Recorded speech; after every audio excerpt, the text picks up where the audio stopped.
Hey everybody, welcome to the Real Estate Lab. We're going to have an interesting topic today. I don't know how many people are excited about this, turned off by this idea, but we're going to talk kind of sustainable energy neighborhoods. It's been a big thing in Austin for a while, but it's kind of flown under the radar.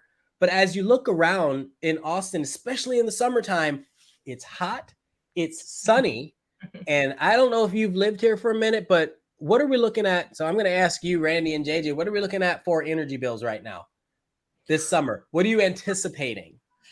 I have an older home from the 60s. Windows are not updated. AC unit is about 15 years and 27 square feet. We get a $500 utility bill right now every month. That's it. $500 a month. JJ, what are you thinking monthly? Yeah. Like your electric or do you have gas? Yeah, 300 nut. Roughly several $100s. It's hot. The ACs.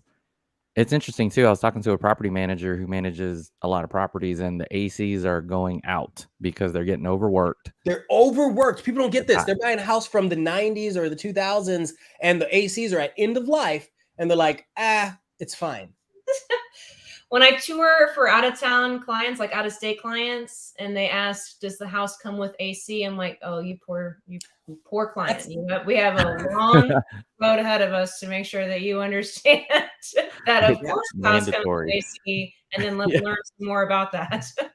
It's funny to think. I mean, not funny. But it's interesting to think there are places that don't have AC or don't have heat, or people expect that it may not have AC or heat, and that's the thing that they want.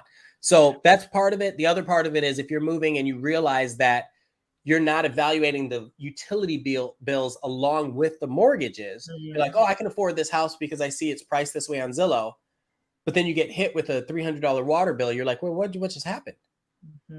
What just happened? So that's the topic for today. So I want to start off by saying if anybody has solar, I would like to see that in the comments. Tell us about your experience with solar. I'm super curious. But it's not just solar. Let's start off with a community called Whisper Valley. So Whisper Valley is on the east side of Austin. It's been going for a couple of years. It's a master planned community that a lot of people were excited about. And then it kind of died off a little bit. And now it's growing like crazy. You used to be able to get houses here for $200,000, not even 4 years ago. Not even 4 years ago. So I'm going to share this site. You're talking about the Whisper Valley area. Whisper Valley. In Whisper Valley. What makes it cool is Whisper Valley is it's a net zero neighborhood. Net zero means you should be able to live without let me make sure I say it right. I don't want to say it wrong, but at almost a zero cost for heating and cooling. Okay. Right? So the reason why is for the heating and cooling, they had something called geothermal tubes going through their foundations. Oh my so they God. would build these like spongy foundations. They'd have tubing going through. And that way, as the ground was warm or cool, it would heat up or cool your home. Wow. Okay. Freaking awesome. And people they weren't latching on to this. I was like, so wait, you don't have a water bill is what you're telling me. Or sorry, you don't have an AC bill in a lot of cases. So that's one. Or a heat bill because the ground is going to keep it warm or cool. Or But, they use that. So because you're kind of educating me on this. Here's a naive question. The ground is heating up over the summer, but we don't need heat. So what is it doing for your AC and to cool down your house over the summertime? How would that? So the way I think it works is you look at it like the water right now in Lake Travis or any of the lakes. It takes a minute for the water to catch up. Yeah. This is my theory. I don't know. I don't know how this works, but my theory is that because it takes a while, you actually have that lag, which allows you to heat and cool and keep it at a similar temperature. Okay. I'm For sharing geographical a screen. context, Whisper Valley is like east, southeast, maybe I want to say like 20 minutes east of Austin. Yeah, about 20 minutes east of Austin. It's in the middle of what was nowhere, and now they're kind of growing pretty nice. So I want to show you. Yeah, 21 minutes. Does it say that? Where did it say that? Did I miss it? So this is one of the builders in Easton Park. I'm sorry, in Whisper Valley. Easton Park's another one. We're going to talk about that. So 700 acres of green space. They've got resort style swimming pool, dog parks, organic community gardens. So you just like if you buy a house, you get a spot at the garden and it's a shared space. It's kind of interesting. Zero energy is how they determine or how they call it capable homes. So not only do you have this geothermal heating and cooling, but you also have required solar panels in the neighborhood. So if you buy a house, you have to purchase solar, which is interesting because now you have solar providing energy and then you have heating and cooling done by the geothermal.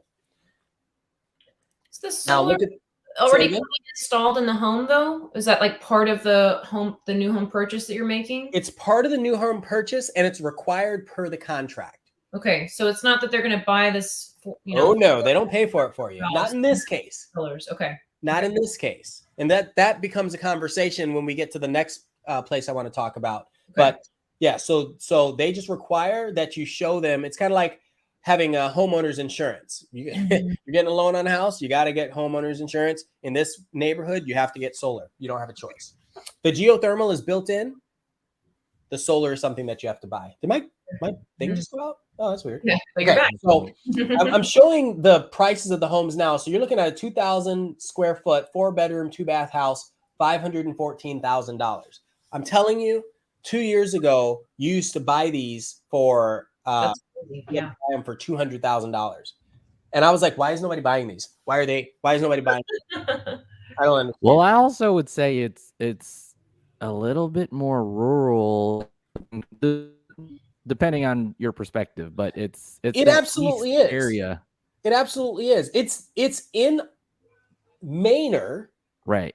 So with the hope that it'll be annexed into Austin at some point. Like that's kind of is it even Manor ISD or Del Valley ISD? That's like that edge of it is. It's a good Austin. It's a weird spot. So yeah, I understand why people were like, I don't know, it's a little far out there. And it is. Oh, those are just showing points of interest. So this is where it's at. Right. So it's over there a little bit. Nothing over here, but you look, I mean, you're not far from the airport, Tesla now, all that. Like if you would have bought here as an investment, let's say, or as a future investment for people that are going to be working at Tesla, you would have won. You just did. You didn't know it or you didn't do it. Right. I was like, please buy this. That side of town for sure. Yeah. Yeah. But you still got to drive a ways to your HEBs and which is a grocery store out here. Yeah. Well, so they're building an HEB not far from here. Right. They're building so the stuff's coming not far from here. So you have a lot of big projects, but yes, they weren't on the ground, but there was so much open space that it was inevitable. And even this community itself. So let's see if I can just do Whisper Valley.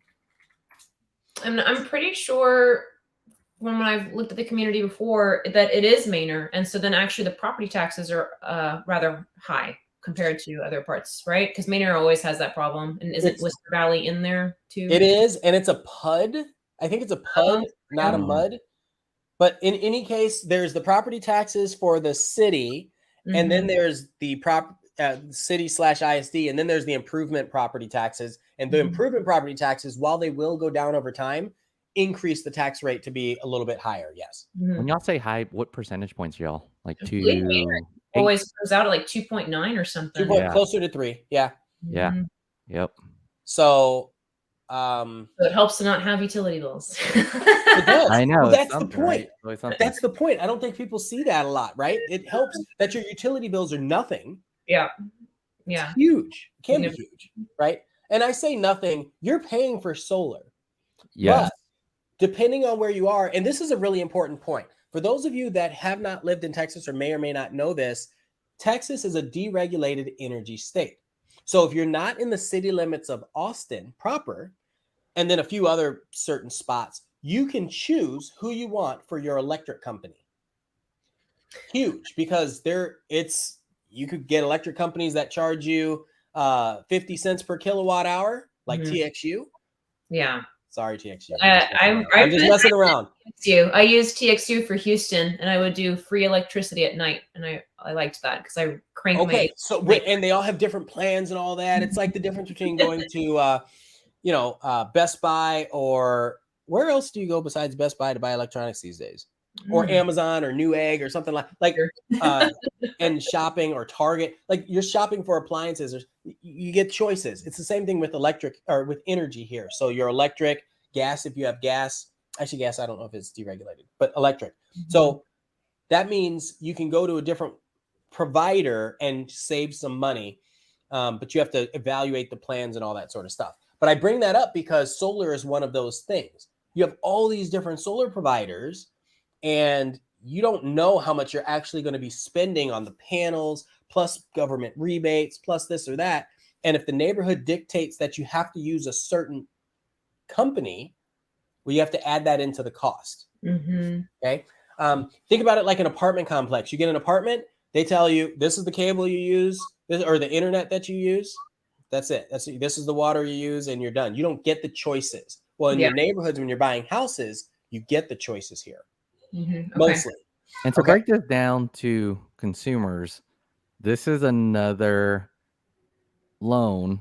Are you familiar with like solar pricing? That was my question before, is the home coming equipped with that already? And so you're not needing to do this separate purchase with this. Yeah. Or is it a third party? That it sounds like. So you can decide to pay it off up front with the purchase, or you can get an independent loan, but it's required that they install the panels. So it's not like you can buy the house and say, don't worry, I'll do it later. Doesn't happen that way. But yes, you do have to do that. But back to the reason why this deregulated thing is important, the deregulation of the city is important, because in the energy sector, if you're able to buy solar panels and you're actually producing more energy and not using it all, you can either so many people miss this when they're looking at solar. Get batteries. Like if I get a cell phone and I'm charging it, it saves it in the battery. Right? Yeah. You need a storage mechanism. So many people were getting solar and no storage mechanism. So the batteries are an additional cost. If you don't get a battery, or on top of a battery, you can also, in some places, send energy back down into the grid and get paid for it. So you can actually make money. So instead of your $300 bill, if it's a super sunny day every single day all summer, it might actually be negative $30 that you pay, and they're giving you $30. You're making money off of having these solar panels. Okay. In some places in Texas when you have solar. And then to add to that, if you have a battery where it stores that energy, just like your cell phone, so you can use it later, at nighttime, it's drawing off of the battery. Okay. Yeah. Huge. So that's great if this is on your house automatically. And there's so many varieties. People are used to seeing solar panels. Some of these have solar roofs. Oh, interesting. So we're going to talk about solar roofs in a second. But so I really want to get back to the can we see? Nobody can see all the same thing that I'm doing. Oh, okay. Let me switch tabs. You didn't even see this tab. So this is the actual Whisper Valley tab. And yes, I'm showing you the neighborhood thing, but there's multiple builders within the neighborhood, all that. If you want to have a licensed professional help talk you through this, you have all of us that are here to work with you. So don't just go straight to the builder. You have a better shot if you're working with an agent. Yeah, use agents if you'd like. They're awesome. Well, because there's so much to this, and I don't think people know. I think they can get a better deal. So the GeoGrid technology, this is what I was talking about, reducing energy consumption up to 70%. There's a whole tutorial on here. I don't want to go over it because I don't want to spend a lot of time on it. HERS ratings, I'm not very familiar with the green reason for the HERS ratings, but if you look at anytime somebody's talking about AC and the efficiency of your your AC and your appliances and all that, they go by this HERS rating. And so this is one of those communities where it's very, very, very efficient. Wait, Okay. was Whisper Valley always doing this, or is this like a Always. new section? Always. It's always been like this. So all the builders, because there's multiple builders, there might Multiple be like 6 of builders. them in Now, there. what I will say is the price between a pace setter home and a Looks tight right GFO there. home, very Mhm. different. AHA, I think they're the Canadian builders. Terrata Homes was former LGI. Pace setter is also Canadian. Actually, AHA, I have to double check. Thurman is, I forget who they were, but they were like a Coventry or Grand Havens discount product or something like that. But anyway, all of the what they're doing is, in most cases, they're kind of saving money on some of the features of the home so that you can have the energy savings. Like you're buying these houses, this is your Prius. You're buying a Prius, right? Kind of cool idea. So here's the full plan. Oh, it's also a Google Fiber community, which is important. Ooh, nice. And they have a bunch of different sections here. So the sections are, they have high density residential. So like your apartments is really what that means. And then this is the section they're working on. The lots, 25-foot lots. Those are small. No garages. They have driveways. You park in the driveway, but then they have 50 foots, right? So you can see how they're building it up. And it's kind of interesting. I've got a, it's kind of interesting. 5-foot lot is a 50-foot lot. I feel like is almost the standard for new construction a lot of time, and those are already tight. So 25. Yes, they are. Okay, so I wanted to show that. I think this is a really cool place that a lot of people may not know about, and I would encourage you to check out that as an idea. Say it again. The schools. Community. There's a schools option. Oh, you're saying look at it? Yeah. Yeah, is it Reno or Del Val? Context of the geographic area too. Oh, gotcha. Del Val. Del Valley Okay. Independent School District.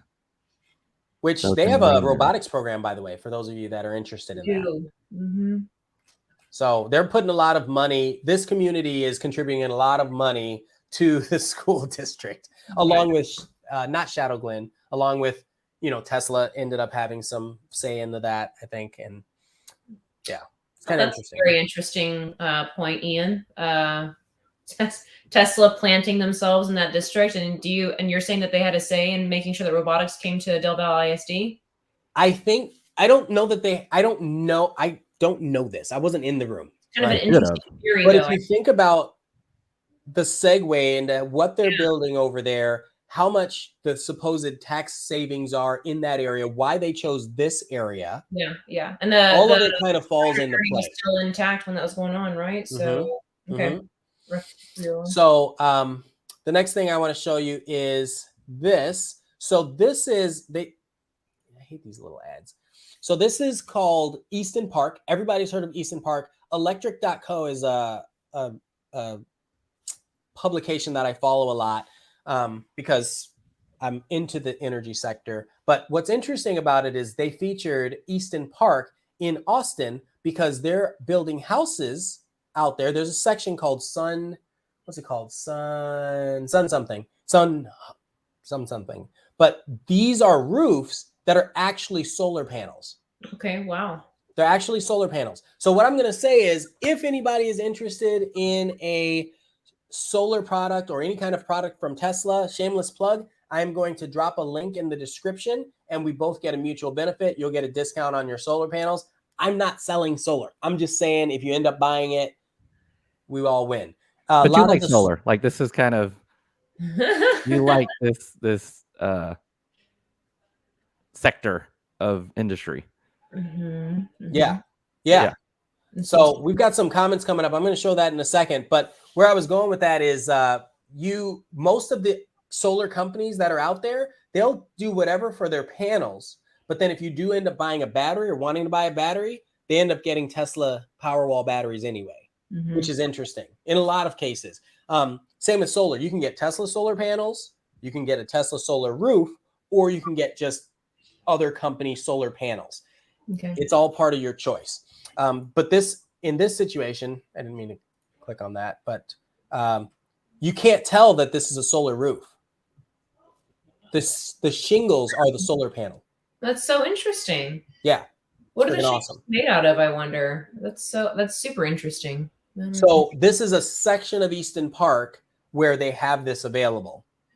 So you can buy the houses. So here's a great example. Oh, it won't let me view the pricing, of course. But last I checked, I want to say it was like in the 700s for something like this. Mm-hmm. So, but this is like this, the 2,300 square foot. I think it's about 700,000 in Easton Park. Tax rate in that neighborhood is high, but that's because of the amenities that they put in that neighborhood. Mm-hmm. So really cool option. Also East. What's your take? I had a question about and they're doing 12,000 homes in Easton Park. Not all of them are going to. How sturdy maybe they are. Like the roofs? If there's like hail, does that make it just a more expensive issue? Question. I love that question. Okay, traditional solar panels, you buy solar panels. If you have solar panels on top of your house, hail damages your roof. Who do you think is responsible to remove the solar panels when you replace your roof, or if you get an insurance claim? I'm going to assume it's the owner, because I feel like I always get terrible.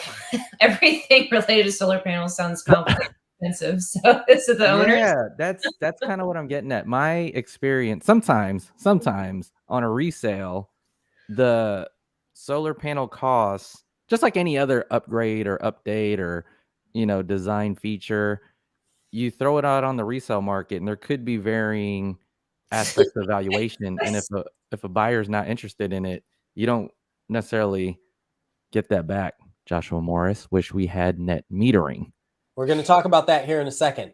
So if you get solar panels, it's in the contract for the solar company that if you buy the panels, someone is responsible. They'll outline the responsible party for removing the solar panel. And so you got to pay close attention to that. If you have hail damage, usually the solar panels will protect the roof under it. Makes sense. It also depends on how far they are from the roof, if there's a gap. And most solar companies, if you have it under lease, they'll from what I understand, they'll cover the removal so that you can replace it, and then they'll come and put it back. Okay. That's if it's leased. If you own it outright, I think it changes.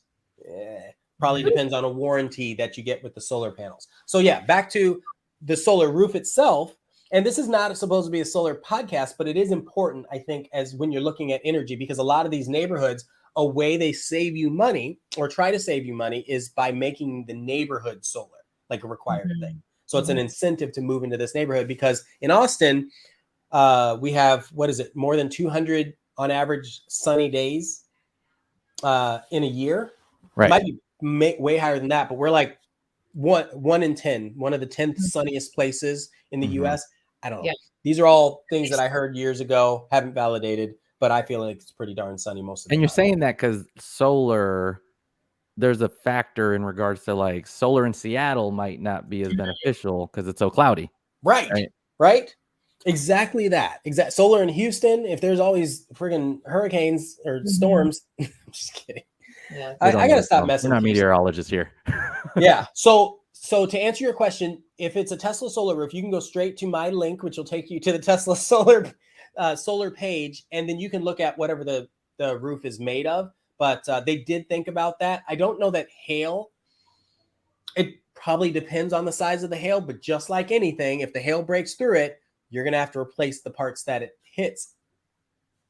So I'm going to ask you this, Ian, because I get this a lot, and you're more familiar with the sector.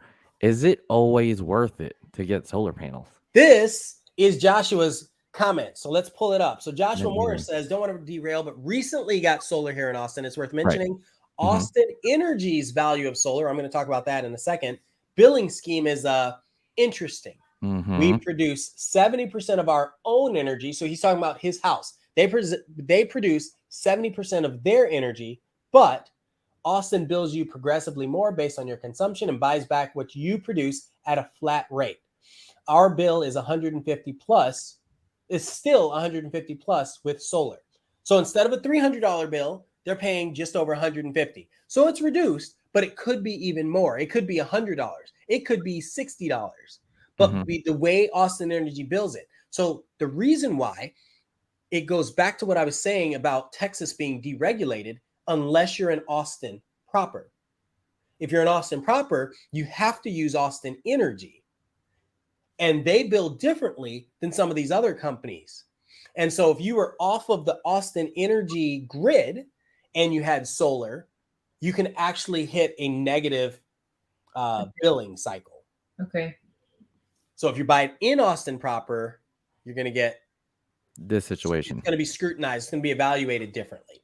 Buys back what you produce at a flat rate. Wow, that's super interesting. Yeah, it's one of those things. It's like, oh man, I'm going to go. You're not getting off grid unless you're just not getting off grid. So you just have to think about the grid you want to be part of when you're doing this. So if you're moving to Austin and you plan to get solar, you really want to be cognizant of, is this an Austin Energy sector? Is it an LCRA energy sector? Is it a deregulated sector? Is it a Pedernales sector? It gets deep. You want to know this before you're going into it. If that's a value add for you, if you think you're getting off grid and you're going to make money off of solar Airbnbs, that's a whole conversation. Would Josh be willing to share the square footage of his house and, whether it's like up to date as far as windows and such? I would be curious if he'll be willing to share details. Yeah, you're built. It's a good reference point. Yeah, that's really good. Yeah. Who's heard of Divine Lake in Leander? So I'm going to show you this. I've got a couple contracts going on in Divine Lake right now. Lennar. Yeah. So Lennar, here's what I'm going to say. I don't like the way they've treated realtors the past couple of years. You mean by not incentivizing? Joshua says 1,900 square feet, 15-year-old HVAC, 12 SEER. So 15-year-old HVAC, 12 SEER. So we were looking at Whisper Valley, and it was like 20 to 25 SEER was their plan, right? 1,900 square foot. So if it's a 15-year-old HVAC, which means it's at least a 15-year-old home, working and hard. I'm guessing at least 15-year-old windows, but I could be off because that's a factor. Do you have proper insulation and sealing around your windows, around your doors? Yeah. Oh my gosh. Every other door I know of every other house I walk into has a draft because of the doors. They don't have the proper weather stripping. So anyway, I'm bringing this up to show you Divine Lake. I really do like this community. I've had multiple buyers. There's a lake over to the left here, and then you've got the nice little amenity center. Nothing back there yet. In Leander, really close to Northline and Leander Springs, how I'm always whining about those on this channel. And solar required. Solar required. So you see all the panels on all these houses. Look, they were like, well, we don't want that much solar, but we have to follow the rules. They just put a little square of solar. Yeah, that's right. That's pretty funny. And they have pretty good incentives in this neighborhood right now. Like they essentially give you enough money off of the home sales price and closing costs to cover the cost of your solar panels. I'm just saying, I know this stuff. At this time, but like that could change if the market changed. It's just an incentive for right now that they're offering that. Okay. Correct. Yeah, this is not a forever thing, and they're moving fast. I was putting in a contract 2 days ago, and I called back. 3 days ago, and I called back yesterday, and they were like, "Sorry, it's gone." And quick tip for anybody purchasing a new construction community: I don't know how many of you know this, but in most communities, the builders will increase their price after X number of sales in that community. Oh, that makes sense. If you sell 3 houses, if Lennar in this community sells 3 houses, every single house goes up another, let's say $5,000. Every house, which means it's a way to get them to increase the prices because they know the demand is there. Yeah. That makes sense. A lot of builders do this in a lot of communities. So if you're ever on the fence, you're like, oh, let me sit on it for a week. If it's a community that's a high velocity sales community, just shooting yourself in the foot. You're going to shoot yourself in the foot. Yeah. I've had clients that lost. It's all theory because you're not losing anything if you never got under contract, but lost approximately $30,000 in the purchase of their home because they waited a little too long. Yeah. Okay. Yeah. Yeah, I call it like surfing a neighborhood, especially if you could get in at the beginning and then you notice a high velocity and then you know that it could ramp up, as opposed to like the tail end. So if you ever see a new community and it's moving fast, you could surf the price up there. I love this. Joshua says, got a jet, appreciates us doing this episode. We'll finish later. Awesome. Thank you so much, Joshua. Good input, Joshua. Thank you. That was very good. And leave comments for us too if you have something that you think needs to be added. But so I just want to kind of show the pricing on these houses, because remember, you're still adding solar on top of this. We're looking at 1,600 square feet for $420. Okay, so that's something. What's interesting about that though is I just put under contract a 2,800 square foot with an attached apartment, an accessory dwelling unit, mother-in-law suite. You can call it whatever you want. I remember you telling us about this actually. For under 500. That's nice. You just have to know the right people to go to have a conversation with, and what it is that you really need out of this house. That you want to talk about a deal, that's unreal. That is unreal. It doesn't happen, but it happened.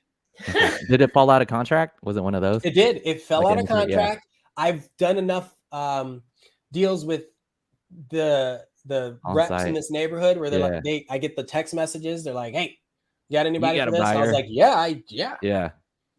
So anyway, they're out there. They want to get rid of it quickly. They'll incentivize it heavily.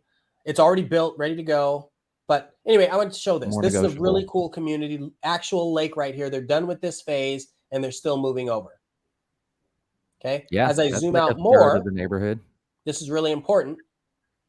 Northline is going to be right here, and Leander Springs is going to be like right here. Leander is so neat. I mean, I'm not much of a suburb town person, but I think Leander is very cool. It's beautiful. It's people who aren't from here aren't realizing that area is kind of butting up right against the hill country. So you're getting some neat nature out here. You have great access to Lake Travis whenever you're looking to do some lake life stuff. And then you're getting, for the people that don't want to be close to the city, you're getting your space, your acreage sometimes if you choose the right community. And then they're going to have this rail line going all the way out there, which is what the Northline is that Ian's talking about. It's just a really neat opportunity happening out in that town right now. And people like the schools there. Like it's a good all around. Oh, space. It's a great all around. There's already a rail from Leander down. They're just building another section and they're making it kind of nice. They're making it really nice. And they're kind of building around that. So yeah, there's one rail that goes from Leander down to Austin today.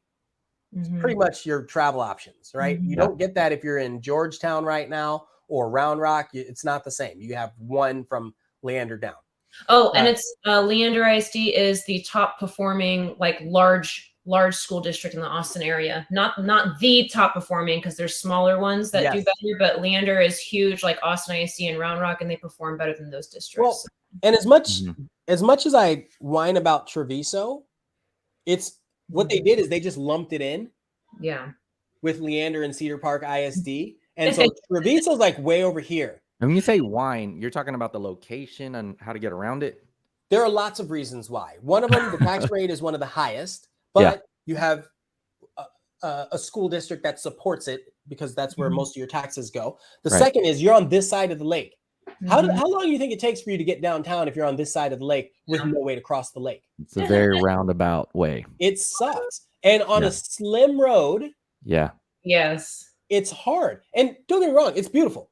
It's a beautiful drive. But like with more and more people getting on there, it's a little nerve-wracking in there too. Lots of winding roads and winding roads. I just drove out to Marble Falls last Friday, which is here, and we took this road all the way up.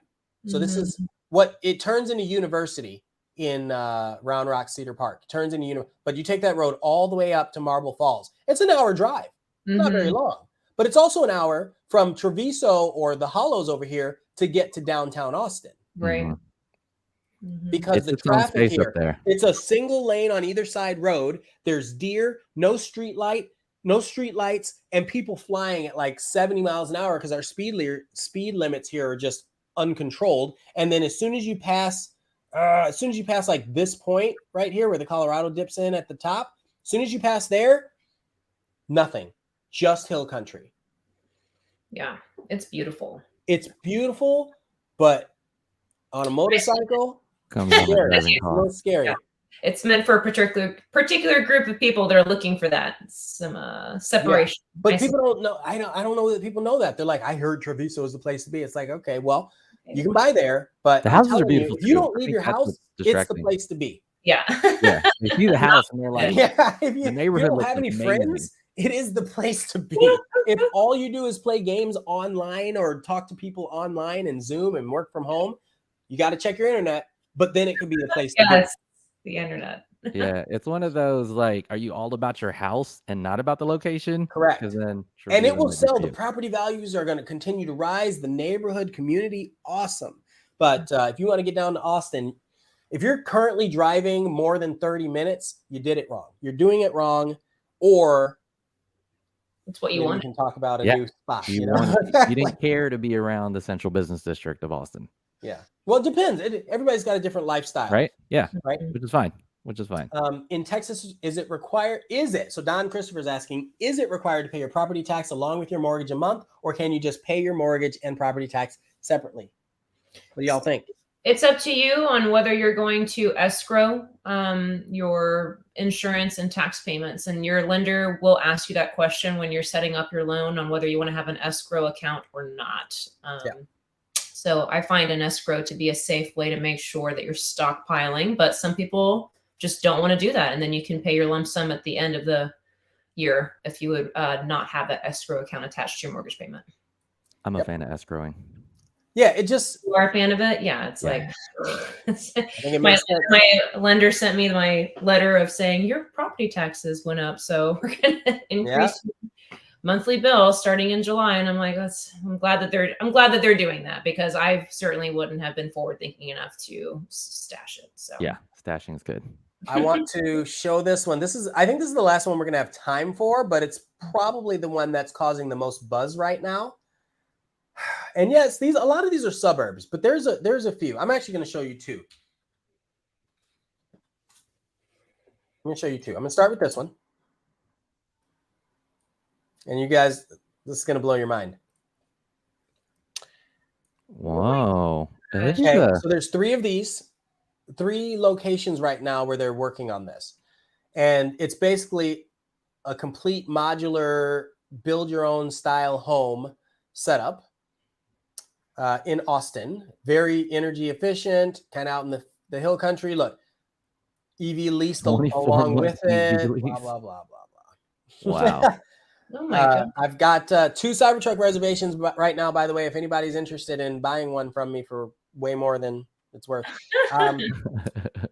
Transportation hubs, these are plans. Obviously, none of these are in place yet, but the building site is available. They have a couple models for tour. Like this is an actual tour. Oh my god. It's going. It's basically like a tiny home community. All right, where's this thing at? Where is this? Where are we at? Let's see. So let's just where can we get locations? These aren't the Tesla ones, right? No. This They is look like that, though. well, it's interesting that you say that, because now almost all of the major players in the electric vehicle space have decided to switch to Tesla chargers. So that just happened. So now I've heard about almost that. every site is a Tesla site, sort of. Right. So these are examples of some of their homes. You can do rooftop decks and stuff, and these are not inexpensive. They're up there. So, and they're full lease. Oh, interesting. I believe it's a lease community. Okay. I believe. I think they had some that you could buy at some point, but I think they decided against that. Could they be fiber writing that internet, as a EV mortgage hubs payment? on everyone, on-site child care? It's kind of cool. Oh, there you go. Okay, so on the lake, not here yet. This is the only one that actually exists. So let's look at the creek one. Oh, and they're not going to give you. Grab and You gotta go. give them your info. I'm not going to give it to you. I had this. It's been a minute. Okay. We should have made a real estate lab account. Yeah. Do you have an idea of where it is? So this one, I believe, is Bastrop-ish. Okay. This one's along the lake, but it's like far northwest where we were talking. Like nothing's there now, but it's growing. Okay. Actually, I think it might be on the other side near Spicewood side. I was going to say it were, yeah, that's west. Okay. Yeah, and then this one I don't know, but it says highest point in Travis County, so I don't know where that is. Highest point in Travis County. Huh. Yeah, super cool. Okay, so that's that one. These are really It's cool. an all lease community. You can still reach out to us, but that one's going to be an interesting conversation. And then I wanted to show you as kind of the last one that I think is important right now is here. Okay. I just Googled highest point in Travis County, and it's by Hamilton Pool. Nice. Oh, okay. Yeah. So, yeah. Fine. Okay. That would make sense. All right. Have you heard of this one? Yes, I do. 3D Finally, a community that I do know. Georgetown, right? Sales have started. It's in Georgetown, one of the fastest growing communities in the nation right now. But we're looking at the prices. This house is $561,000 and it's 2,000 square feet. It's 3D printed with an aluminum roof. It's under construction, right? So obviously this is a conversation about possible, incentives and whatnot. But if it's under just construction, you're not getting anything. You're not getting anything off. But they're 3D printed. So if you look at it, you can see the ridges on the wall. Can I zoom in?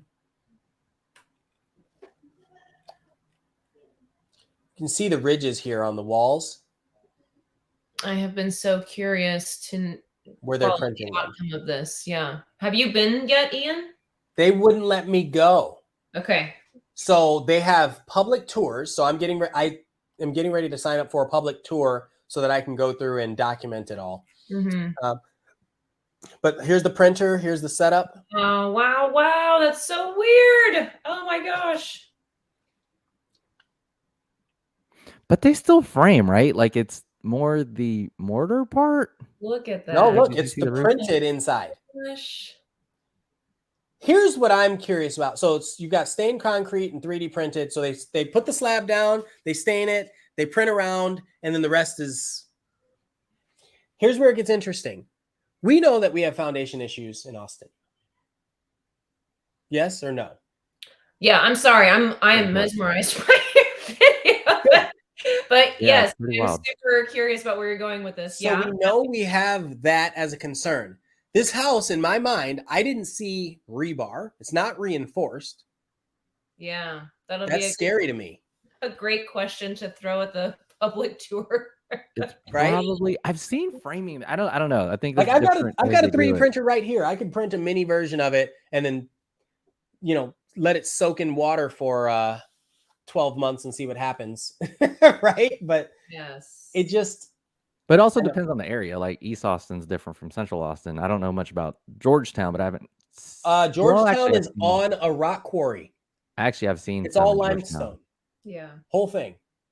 I've seen some issues in Georgetown around that area. Actually, I'm telling you, I know. I'm paying attention to this stuff. I was like, how are you gonna keep a 3D house from cracking down the middle of the wall, and then who fixes it? Yeah, I'm kind of interested like stucco. in the final story here because I feel like trend wise and like just hype, they'll definitely get that attention. But then if they can, here's the play. The play is they're building this where they just added a whole huge 20 bay Tesla supercharger. It's across the street from the largest HEB in Texas. Yeah, I think Wolf Ranch is like central Georgetown to me. It's 5 minutes from the square. Yeah, the historical, beautiful, highest rated square in Texas. The cutest square ever. Yeah, it's awesome. And it's 5 minutes from the new Costco they just built in Georgetown. Wow. Yeah, that area is prime time for sure. And it's 20 minutes from all the stuff in Leander that we just pointed to. Okay. And if you're near 130, which you're not far, it's 20 to 30 minutes to downtown Austin. Yeah. Okay. It is prime is what I was looking for. It's and that Wolf Ranch like shopping center. There's they've got a whole shopping center. River. The restaurants, they've got First Watch, which is delicious. The food's getting better. The food at the square, I don't know. I don't know about all that. The commercial Anyway, space is there for the new restaurateurs. yeah, there. So anyway, 3D printed homes in Austin. Hopefully you learned some stuff here. I think there's a lot of really cool projects and houses and neighborhoods. There are neighborhoods that have existed. KB Homes has done solar communities in the past. We've got one in Pflugerville. We've got one in Austin near Wells Branch. Like the whole community has solar homes. So you can buy a home that's 4 years old in that community and know that it's already going to have solar panels that are probably owned outright. You don't even have to worry about it. So I just want to say thanks to Ian for a really great show today. Really took us around and have a lot of great information on these neighborhoods. It's really cool. Thank you for being here. Thank you for challenging me because you asked questions. I was like, oh yeah, that's a good one. We got to talk about that. I think it's fun. I think it's fun to always kind of think about the variety of things that people need. I think a lot of times people miss the variety part of it, you know? Did I ever tell you the story? This is the last thing I'm going to say. Did I ever tell you the story? I had a guy, he's a gamer, but not video games. He does board games. And there are these types of board games called Warhammer. All that means is you've got these little models that you buy. Now you 3D print them, but you've got these little models that you buy and you paint them. Remember model cars and ships back in the day? That's the current day version of this, right? So you've got these little characters that could be yay large, and you sit there and you intricately paint them. You get a magnifying glass. You're like, da, da, da, da. Anyway, I bring that up because he was buying a 4-bedroom house, one of the first houses by Greystone, actually, in Austin, which was GFO Homes and Guillen Homes, Little brother brand, little brother. Yeah. Thank you, sister Smaller. company. Anyway. He wanted to buy this house and have a hidden painting room in the house just for his models. Like a room dedicated to painting his models. I was like, yeah, look, man, I love it. I love that you love this. Let's figure it out. Let's go. That's fun. Anyway, okay, so after today, JJ, what do you think? What are your thoughts on any of this? You know, my first thought What's that? I am concerned about the grid because of our issues. Oh yeah. Yeah. That's why solar and battery backup. What we're doing, it fixes that problem. Yeah, it's all about chipping away at it. So it was good to see. I think chipping away is a great way to put it. Yeah. It is. So for those of you that don't know this, Texas is on its own power grid, separate from the rest of the United States. There's 3 total, one on the West Coast, one on the East Coast, and then Texas, and then Texas. Now, all of anyway, yeah. So there's that. So Texas Power Grid has been a concern. How our grid has been overwhelmed in recent news. And you can always go to ERCOT, ERCOTT dot, is it .gov? .gov. I'll type that in there. Hopefully ERCOT to check what's going on with the power grid and its reliability situation right now. Very concerning. Cool. What are your thoughts, Randy, on this? What do you think you can take away? I really liked JJ's kind of summary on that. It's so messy on both sides of whether you believe or don't believe in the solar, and then how our grid is doing. There's so much politics and red tape in the way, but kind of just chipping away at it is what all of these neighborhoods are doing, I feel. And so like even down to what Joshua was sharing with us before about Austin's kind of silly buyback program, like that still doesn't quite fit and make it worth people's while and their investments. And so we have so much more work to do. So I'm excited to see so many large scale neighborhoods kind of helping make that push to where it does start to make sense for all of us to have a more secure plan in place because we are having a power issue. So. Oh yeah. Yeah. I am posting. So I posted ERCOT.gov in there. I think it's .gov. I think. And then I posted LCRA. So it's another. So the Lower Colorado River Authority is another power institution. They do hydropower. So they use the dams to generate power. I'm putting that in there. And then if you're interested in any Tesla products, I put that link in there too. That I link. think ERCOT.com. ERCOT.com. Thank you. ERCOT.com. I can't undo it, but yeah, ERCOT.com. But they have a relationship with the government. Like it's very interesting, like what Randy was saying. Yeah. Mhm. And then I put that referral link if you're interested in buying anything from Tesla. The reason why is because I want to win a raffle.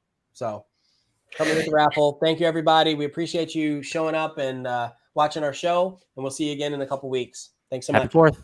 Happy 4th. Oh, yeah. My gosh. It's the 4th. That's why we're doing it today. It's a different day. Yeah. It's not Tuesday. All right. Did he? I think he accidentally logged off, but we're still live. Stay live. Bye. Later, everybody. We're going to log off.